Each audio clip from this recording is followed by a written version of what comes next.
पाकिस्तान ने शहबाज शरीफ के प्रधानमंत्री रहते हुए उन्होंने अपने हाथों से अपनी शक्तियां अपने से कम ओहदे वाले जनरल आसिम मुनीर को थमा दी हैं। आसिम मुनीर सिर्फ सेना प्रमुख ही नहीं बल्कि उनके पास देश को कंट्रोल करने की अपार शक्तियां भी आ गई हैं।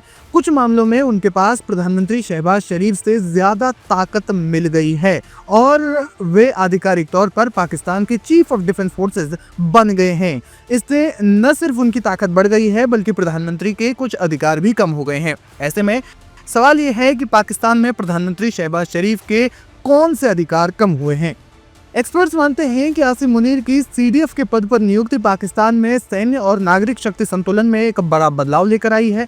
सीडीएफ का नया पद जो 27वें संवैधानिक संशोधन के माध्यम से बनाया गया है, वो थल सेना, नौसेना और वायुसेना तीनों पर एकल नियंत्रण प्रदान करता है, यानी तीनों सेनाओं पर एक ही शख्स का नियंत्रण होगा।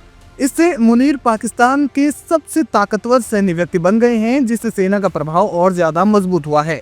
डिफेंस एक्सपर्ट्स का मानना है कि इन बदलावों ने लोकतांत्रिक रूप से चुनी गई सरकार को और भी ज्यादा कमजोर कर दिया, क्योंकि सुरक्षा और रणनीतिक मामलों में सेना का वर्चस्व और हस्तक्षेप बढ़ गया है। इसलिए पाकिस्तान की प्रधानमंत्री की प्रमुख शक्तियों में कमी आई है, जिनमें सबसे बड़ी कमी है परमाणु हथियारों के नियंत्रण में।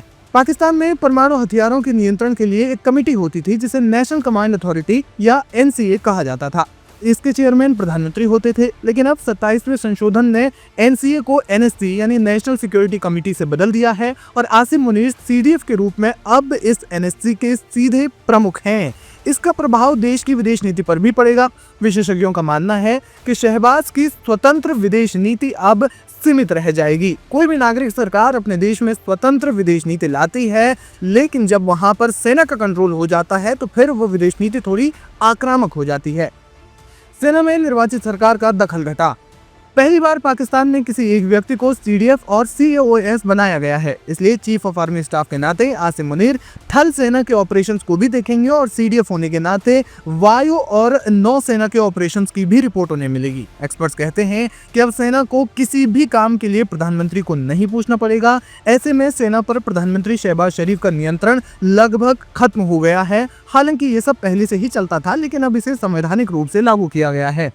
देश के आंतरिक मामलों में भी बढ़ेगा दखल।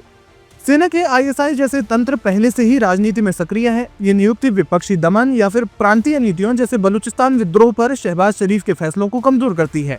इसके अलावा माना जा रहा है कि सरकार के बड़े फैसलों जैसे बजट या फिर चुनाव सुधार में मुनीर की छाया दिखेगी।